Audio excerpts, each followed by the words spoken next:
the budget-making processes. I've participated in all that involves governance and administration of a public entity in our current dispensation. Thank you, Chair. Thank you for that. I need to follow up on one thing you noted. You represented some candidates in 2013 after the 2013 elections. Yes, yes, Chairman. I don't know whether how did your clients fare in those representations? We resolved some of the disputes amicably, and the petitions were withdrawn. And I lost in one, and I think I won in one. There were 5 in number. 3 were resolved amicably. Okay. And but I must also mention that I had also my own petition in which I defended myself and won. And there was a by-election? It was a pre-election dispute, but which also ended up in court. Okay, thank you. Madam Linda? Thank you, Chairman. Just remember, he said he's conversant with the geography of Kenya, at least 80% of it. Thank you very much, Chairman. Mr. Ngeiwa. Yes, Madam. You have a professional background of legal, in terms of legal basis. That is your professional background. Yes. The composition of the IEBC in respect of the commissioners as well as the chairperson, and the IEBC Act directs, or rather demands, that each one of them should have different professional backgrounds so that they can be able to form a formidable team to run the businesses of the commission. Now, besides the legal profession, do you bring into the commission any other skills apart from your legal background? I bring experience in governance. I bring experience in management, leadership.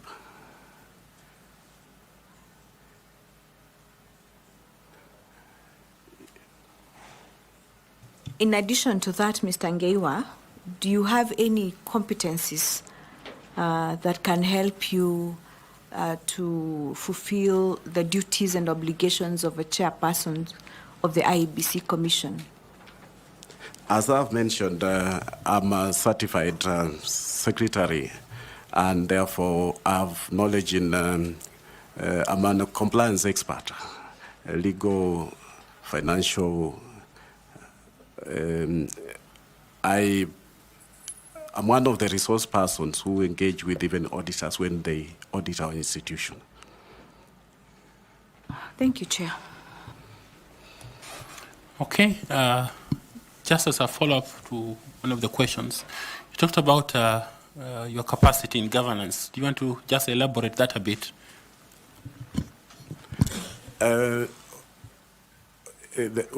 Honorable Chair, like I've said, I've undertaken a lot of work in public participation, in civic education, and generally enforcing our values and principles under Article 10 of the Constitution, in the process of the legislative processes, in the process of budget making, in the process of procurement. I provide advice to ensure that the processes are compliant with the Constitution, the law, and other requirements of governance. Madam Carroll? Thank you very much, Chairman, and good evening once more. Good evening, Mr. Madam. Ngeiwa. I would like you, I'm sure that you conversant with geography. Just raise your voice a bit, Madam. You indicated that you are conversant with geography. I would like us to have a conversation about the mandate of the IBC insofar as boundaries are Yeah. concerned. So the Constitution stipulates that IBC must undertake boundaries review and delimitation every 12 years. This was supposed to happen 12 years post 2010 Constitution, which obviously we already passed that time frame, right? So in your view, what would be the urgent things? Should you be successful in this application? raise Should your you be voice. successful in this application? What would be the urgent thing that you engage in to ensure that that specific mandate of the IBC, insofar as boundaries delimitation is concerned, has been achieved? Okay, thank you, Madam.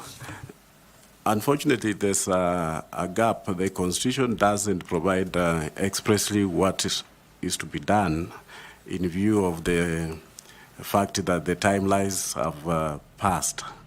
So if given the opportunity, we shall look for a way either through a constitutional amendment or an advisory opinion of the Supreme Court so that we validate the process.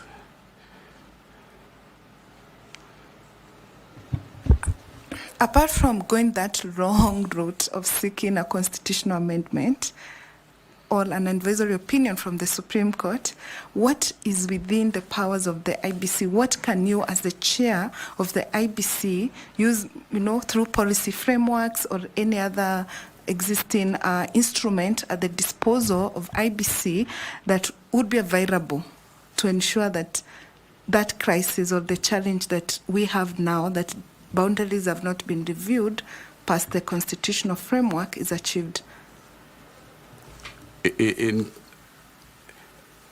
there anything that the IBC can do outside going to court, the Supreme Court, and seeking a constitutional amendment? There's a doctrine of necessity where an act which would otherwise be illegal can be validated because it must be done. So perhaps I'll seek legal advice on whether the IEBC on its own motion can enforce the doctrine of necessity or whether it requires validation of the court. Maybe to help, have you read the report of the National Dialogue Committee, NADCO report? Yes, I've read it. What did it recommend in terms of circumventing that legal challenge? I concentrated on their proposal to have a constitutional amendment. Perhaps I've not looked at that other part. Okay. Yeah. Fair enough. Okay, let's come back to the issues on the constitutional amendments. The Constitution can be amended in two different ways, right? Through the popular initiative or through the parliamentary initiative. So let's speak a little bit about the parliamentary initiative. How is that process supposed to look like, particularly given that there is no law currently that guides that process? If tomorrow if you become the chairperson of the IBC and tomorrow there is a parliamentary process to amend the Constitution, how would you read that process as the chair of the IBC? What guidance would you provide, within the existing frameworks, in the absence of the law? Now, it will depend on the nature of the amendment. If it is an amendment which does not touch on the matters mentioned in Article 255(1), then upon Parliament amending,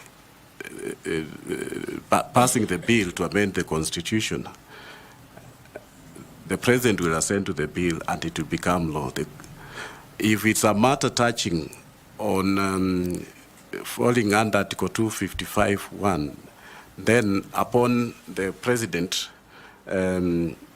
assenting the bill, then you submit forward the bill to the IEBC, and then the process of a referendum will follow.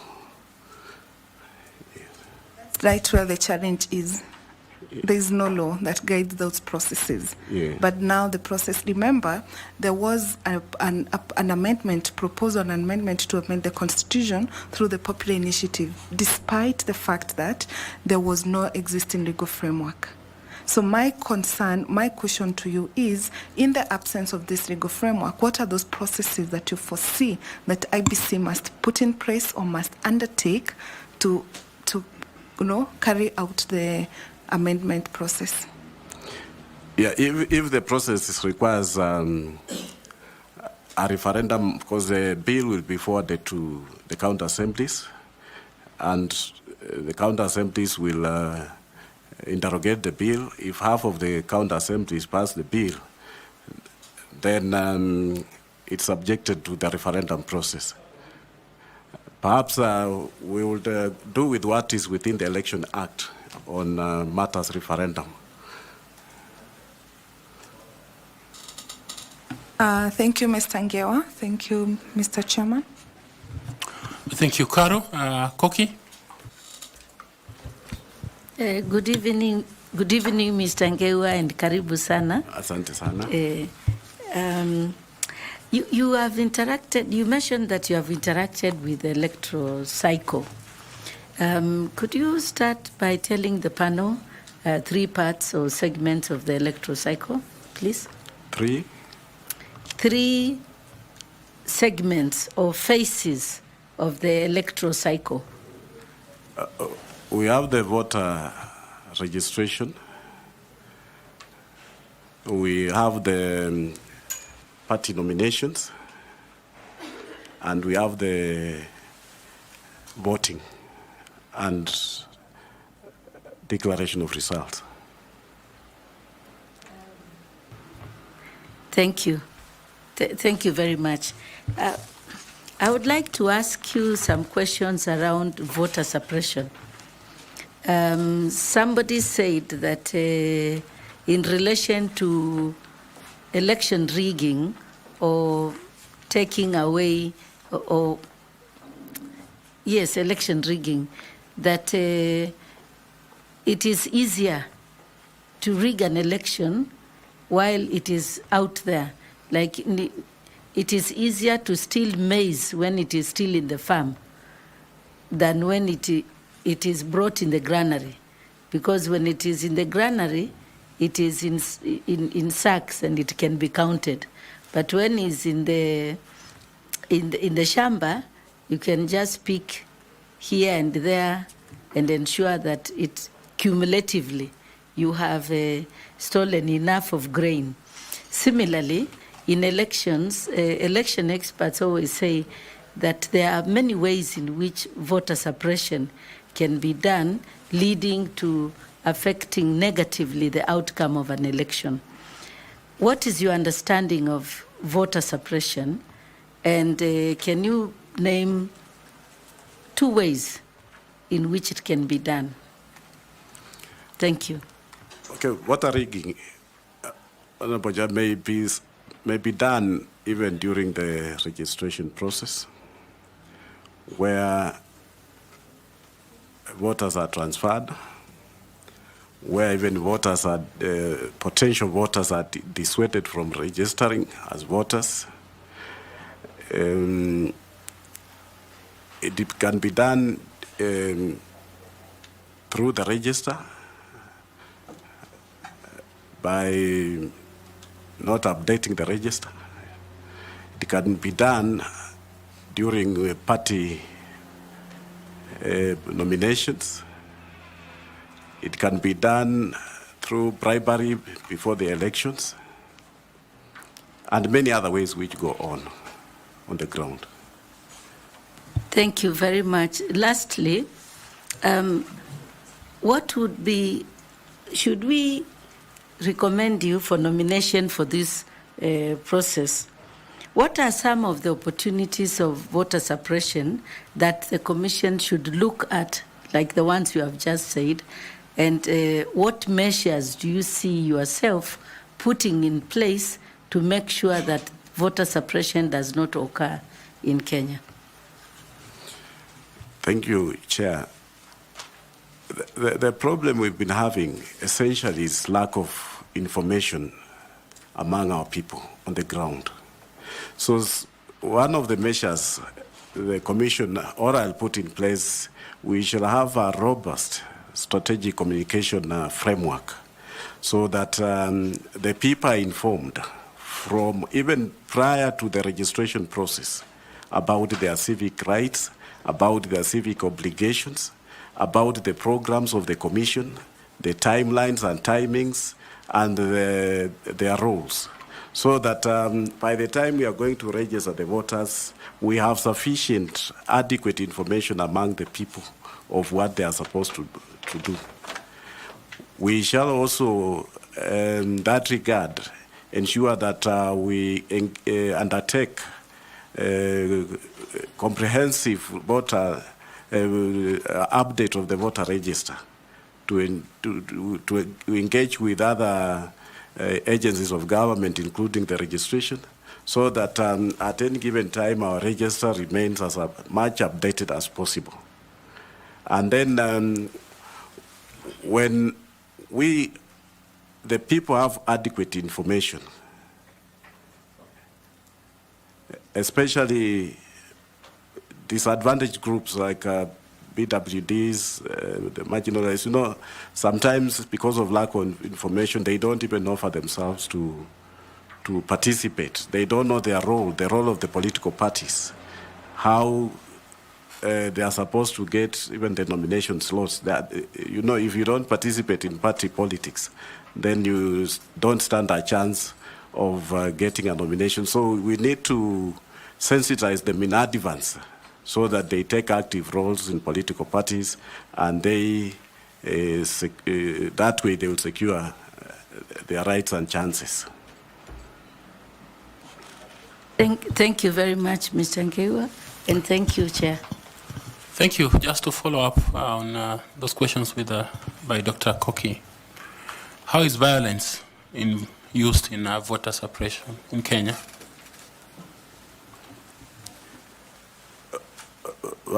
Violence is a very common occurrence, and of course now violence, mostly people exploit our youth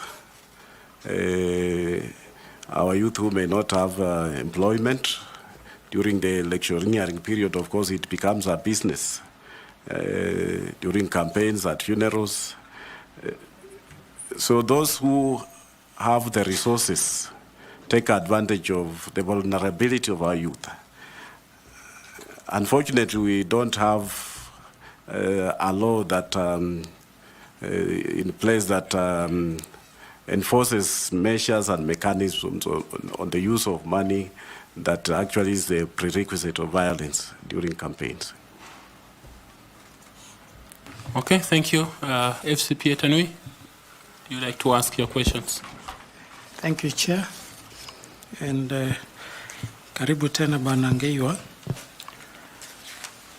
Now, the IEBC has never had commissioners for almost 2 years now. So if appointed to be the chairperson as you've applied, what are the top risks that you foresee as you take over the reign as a chairperson IEBC? You see, we are going to be required to undertake work which should have been done in 5 years, in just about 2 years. So the time available is a very serious risk. We are also going to take office when there are a lot of serious pending constitutional issues, including by-elections, including boundary delimitations. And we are also taking up the office when some of these issues like boundary delimitations there's no legal framework. in the event there's a referendum, there's no legal framework.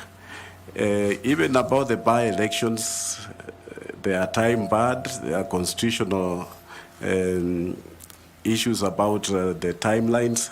So the risks are enormous. So the strategies which you will adopt to address those challenges? In the circumstances, definitely, if we have to do work which ought to have been done in 5 years, in 2 years, then we have to work overtime. We need to enhance capacity. We need to improve on the existing technology. We need to do a lot of strategic planning.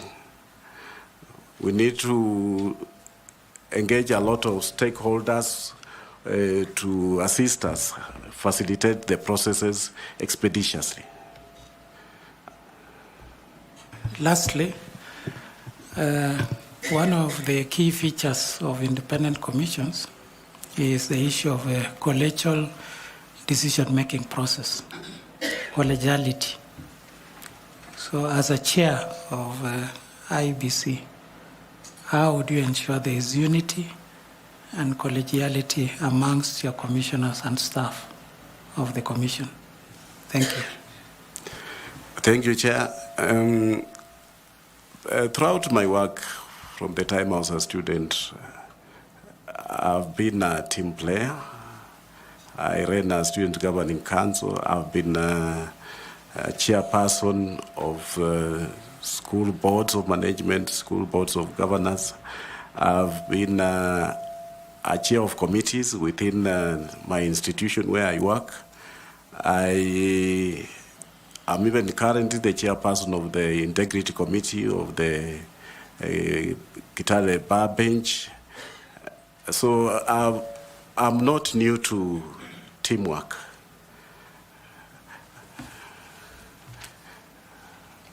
Thank you, Chair. Thank you very much. Evans Misati, would you like to ask some questions? Thanks so much, Chair. Mr. Ngeyo, I wanted I hope you have an understanding of how IEBC operates through there is the commission and there is the IEBC secretariat. Could you please enlighten the panel your understanding of the roles of the distinct roles between the commission and the secretariat? The commission is the policy making organ. The secretariat is the administrative wing of the IEBC, headed by the CEO, who is the accounting officer of the organization.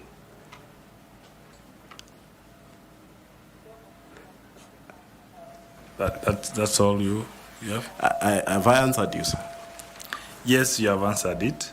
But I was saying, given the opportunity that you are the chair, you have understood those roles. Maybe from the operation point of view, the secretariat is the one which is, you are always in charge of operations. What would you do different to ensure that the challenges we have been seeing, they do not occur again if you are given an opportunity to serve as a chair of IEBC? I'm going to be an executive chair if given the opportunity, meaning that I'll be hands-on. And my role and that of the commissioners will be to provide leadership, to ensure that there's compliance with governance provisions. And that can be achieved from the onset through proper planning, consultative planning, through cooperation, through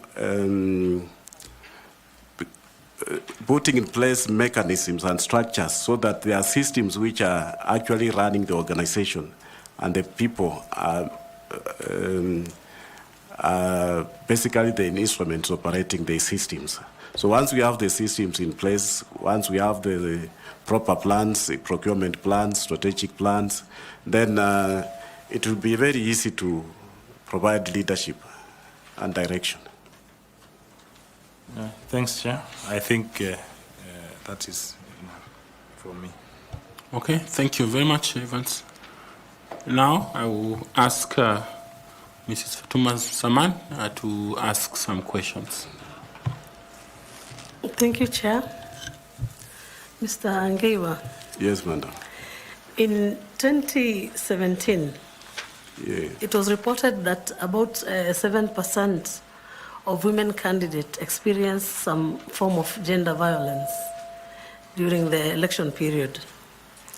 So if appointed to the position of chair, IEBC, what measures would you put in place to make elections safer and more inclusive for women and marginalized communities? We need to have a robust enforcement of the codes of conduct, both the party and the IEBC codes of conduct. The parties need to undertake more roles and be more proactive in terms of protecting the rights of women. Of course, our society is still gender biased against women, and insofar as the electorate and the general public is concerned, as we have said, communication has been lacking. We need to improve on the strategies on how we communicate, sensitize, and obligate the public how to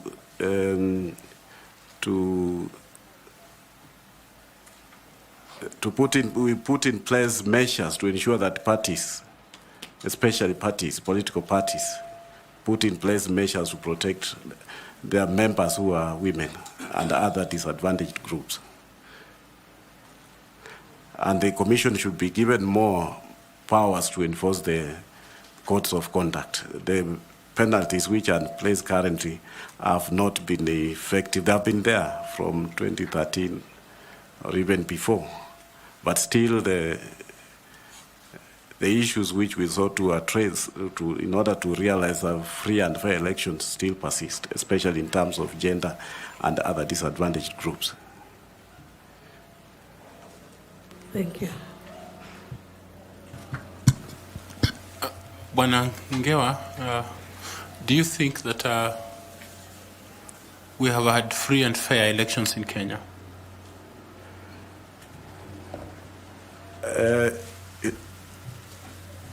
You know, we are growing democracy. And looking at history and comparative analysis, we are not doing so badly. But this is not where we are supposed to be, especially after the promulgation of our Constitution 2010. We needed to have made more progress than we have done. So to some extent, looking at even the post-election disputes, the percentage of the disputes which come out apart from the presidential elections, the percentage points to a fact that we are growing as a democracy. But if we put in place proper mechanisms, proper enforcement, compliance mechanisms, then there's hope, and we are doing fairly well. Okay, you've talked of petitions. What are the other indicators of free and fair elections? Literally speaking, one of the indicators will be the number of petitions that come out, disputes that come out after the election. Another pointer is how much we are progressing in terms of realization of representation of the less privileged groups, how much we are growing in terms of the elected, for example, women leaders, the elected persons with disabilities, how many youth we are electing, how many marginalized groups, persons from marginalized groups we are electing. That could be another indicator.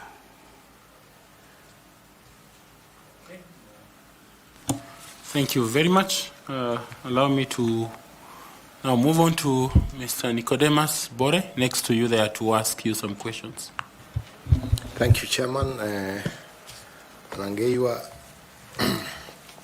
when you're introducing yourself, you indicated that you ran for a senatorial seat in 2013.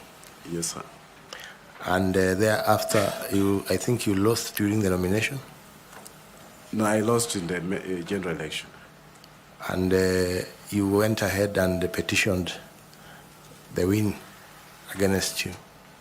No, the petition emanated from our party primaries, but it escalated all the way to the High Court. So I'm talking about the party primaries. Yes. When you lost the party primaries, No, I won the party primaries. Okay. It is my opponent who petitioned. You went ahead and represented yourself in the petition. Yes. And you even went ahead and asked the court not to to prevent your opponent from submitting his papers. Yes. And so while this shows a very strong competitive spirit, how do you reconcile the assertiveness with the values of ethical leadership and fairness in a democratic process? Just repeat yourself, sir. While that showed that it was very competitive, Yeah. and the decision you took, went to court and asked the court not to allow your opponent to present his papers. Yes. So was that ethical? No, what happened? I realized my opponent had been given a certificate, yet I'd won the nominations. My opponent bought a certificate, yet I was the winner of the nominations. So the lawyer in me told me to prevent him from submitting that forged certificate, because he would otherwise have presented it to the returning officer. And looking back, would you say your pursuit of nomination respected both the spirit and letter of democracy, of party democracy? In that particular case? Yes. Yeah, we did the nominations. The voting was undertaken across the county, in all the 5 sub-counties. And the tallies showed that I was the winner. Yes, it was very democratic. We campaigned and our members voted. The position you are seeking as the chair of IEBC, part of its role is become an arbiter in cases where sometimes you see IEBC forms tribunals to sort out cases, especially emanating from primaries and also I think some elections. And you are part of the process of forming such tribunals. How will you demonstrate leadership and uphold ethical principles in resolving these disputes? In the formation of the tribunal? And the leadership thereafter? The tribunal is a statutory body with a specific mandate. And therefore, as chairperson, I am not involved in the resolution of the dispute. I only enforce the decision of the tribunal. Thank you, Chair. On that particular matter, that last question, in the last elections, we had how many presidential candidates? Were they 3 or 4? We had? How many presidential candidates did we have? In the last election, 2022? Yes. I can't remember the exact number, but there were a number.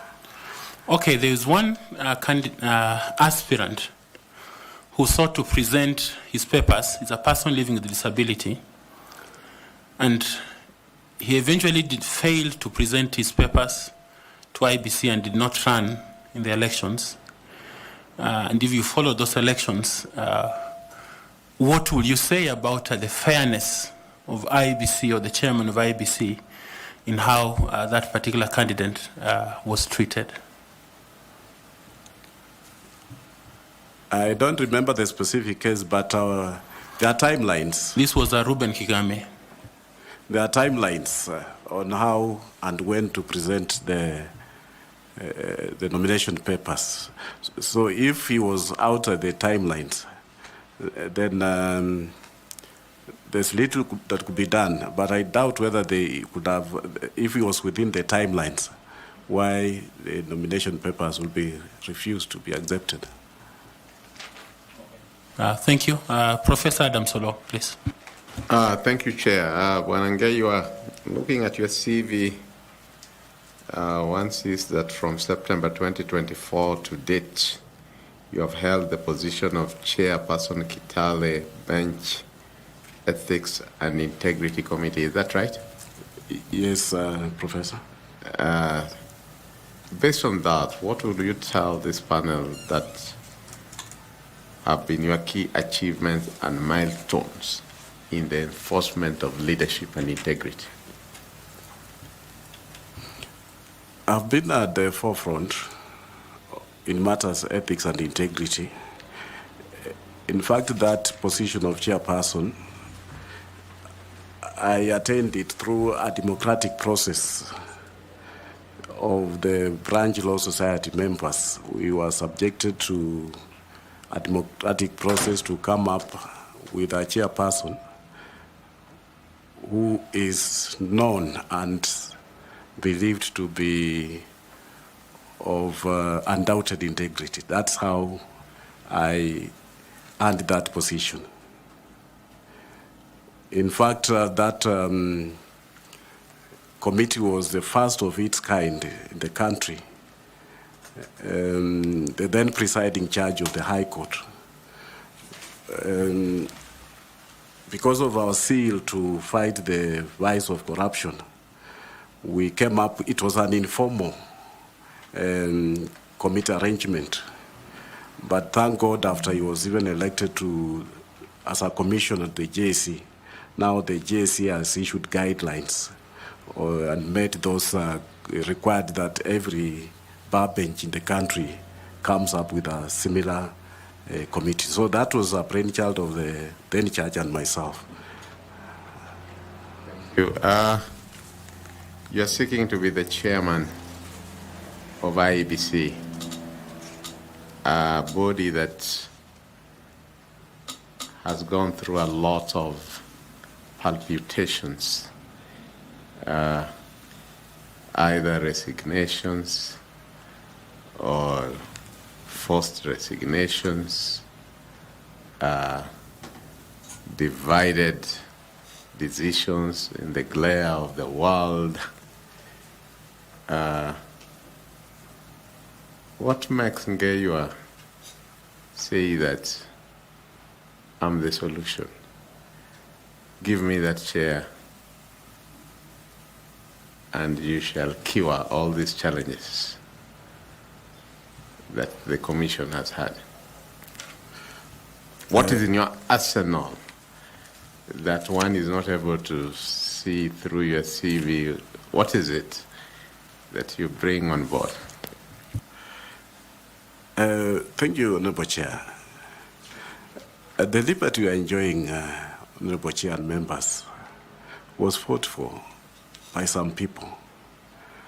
And you even recognize those persons in our preamble to the Constitution.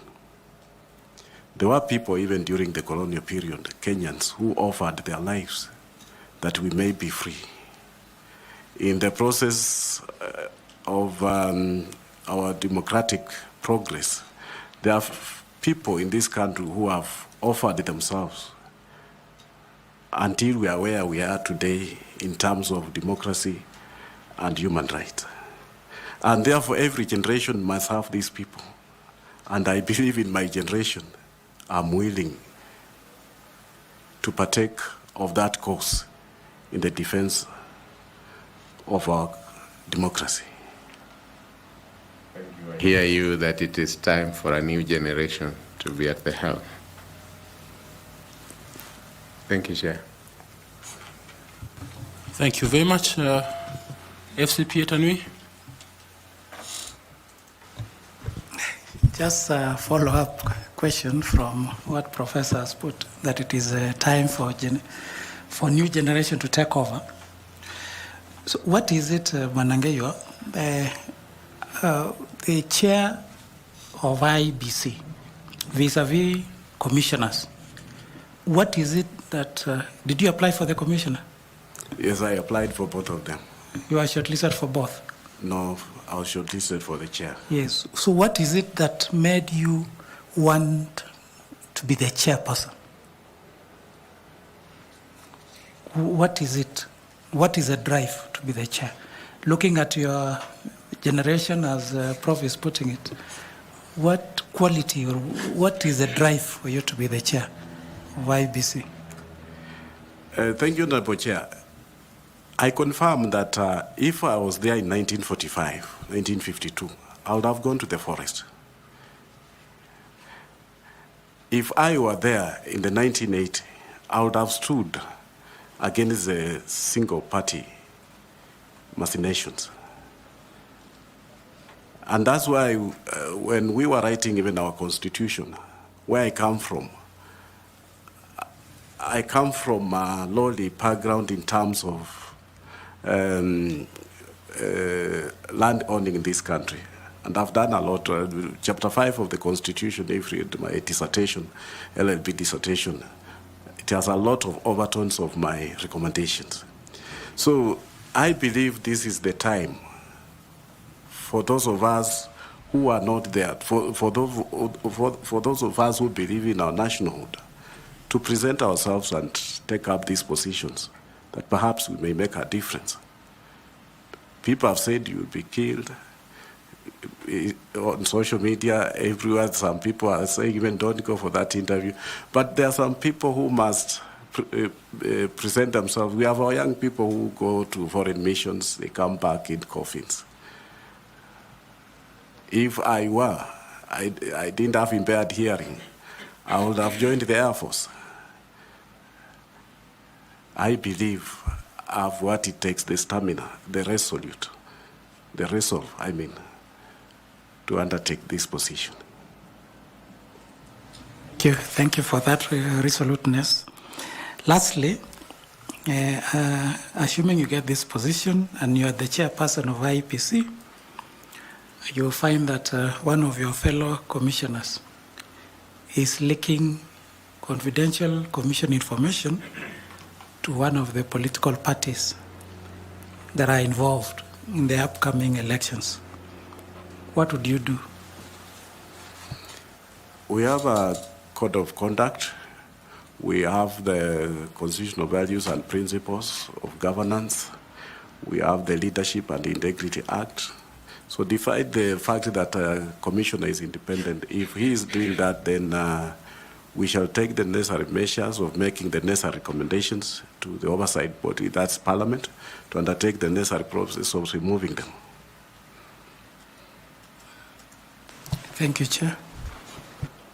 Thank you very much. I go back to Professor Adams. Yes, some quick questions to you. Thank you again, Wanangeyo. You did tell us here that you know the geography of this country nearly 80%. For the counties, almost 100%. For the constituencies, around 80%. For the counties, 100%. Yes. What is the smallest county in terms of landmass in Kenya? Lamu. Landmass, not population. Landmass. In terms of landmass,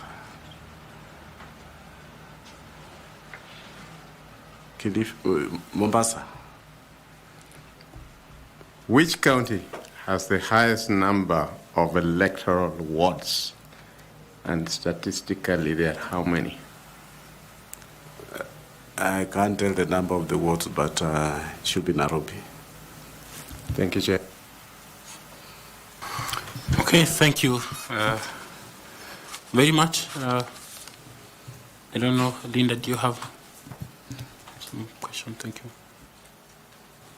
Thank you, Chair. Mr. Ngeiwa, if you were given this position of the chair and you were in an election period and there was some sort of political interference, how would you demonstrate leadership and uphold ethical principles in that kind of a scenario? Interference at what level, Madam? When you're in an election period, it's an election year, you are conducting elections, probably a scenario at the Bomas of Kenya, and there was political interference. How would you uphold your ethical principles in resolving whatever environment you'd find yourself in at that time? I remain independent at all times. I remain impartial at all times. As a national returning officer, presidential returning officer, I have only one singular duty: to declare the will of the people. Thank you, Chair. Since 2024 September, when you took over as chairperson of Kitale Bench Ethics and Integrity Committee chair, what would you say have been your achievements or aspirations in that role? We now have enhanced reporting of corruption incidents. We now have... enhanced meaning, what are the percentages you're calling enhanced? I have not come with the statistics, but previously there were very few reports by the affected, the victims. But now the reporting by victims is often. We are also witnessing reduced instances of corruption reports. Initially, there was no reporting. You would hear about a case after so long a time. But now we get reports, but the number has somehow gone down. Okay. You say you don't have statistics. I did not look at the file before I came. It's under lock key at the court. I'm not the one who keeps it. What was the average before you took over? Before you took over, there were numerous. I can't give the exact numbers, but it was common practice. Now it is becoming not common.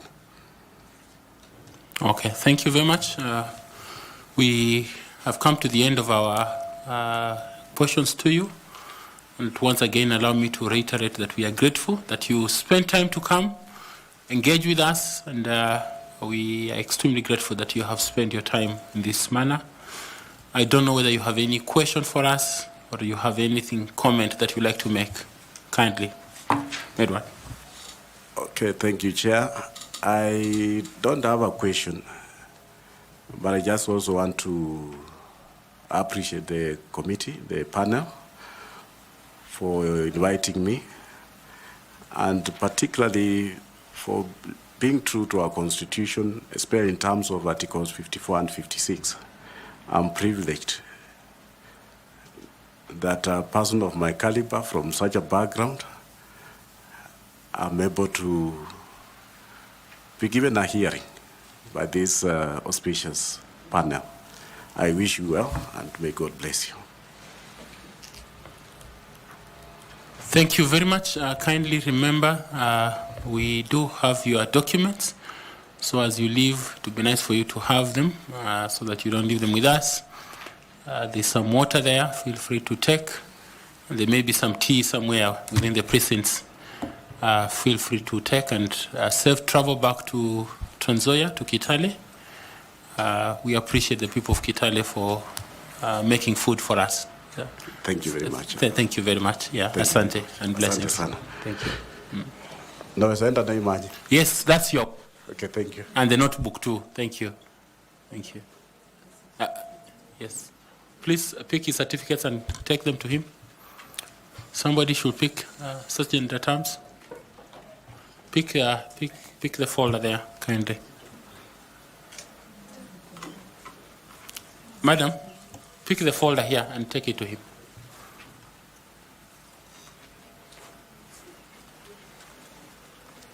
Thank you.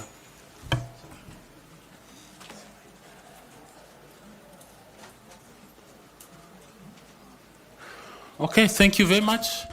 Members of the press, we have come to the end of our day in terms of the interviews that we were doing today. And so thank you for being here on time. We've seen many comments courtesy of your good work, and so we appreciate you. We are indebted, and the Kenyans are extremely indebted to the work that you do. Just know that we appreciate, and on behalf of the many who may not speak, receive appreciation for the work that you do to enable Kenyans to be able to follow this process. We resume tomorrow at the same time at 8:30. That's when we'll have our first candidate come in. And so welcome again for the day tomorrow. Thank you.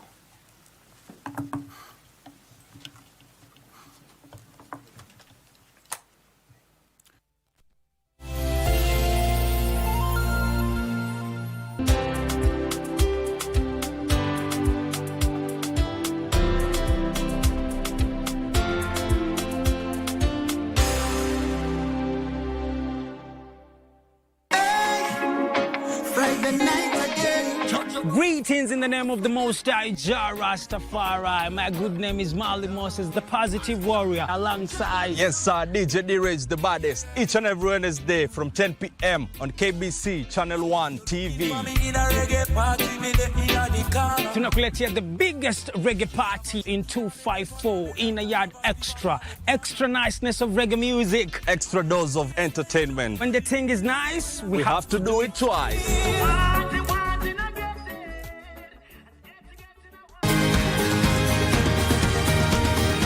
Wellness is important in our daily lives so that instead of just surviving, we should be thriving. Ways to prevent a stroke or heart attack is for you to know what conditions you have by regular checkup. People don't know they have hypertension. People don't know they have diabetes. I was pre-diabetic.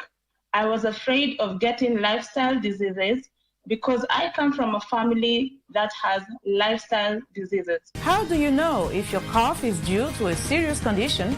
We'll have some answers. Stay well and strive to make every day a healthy day.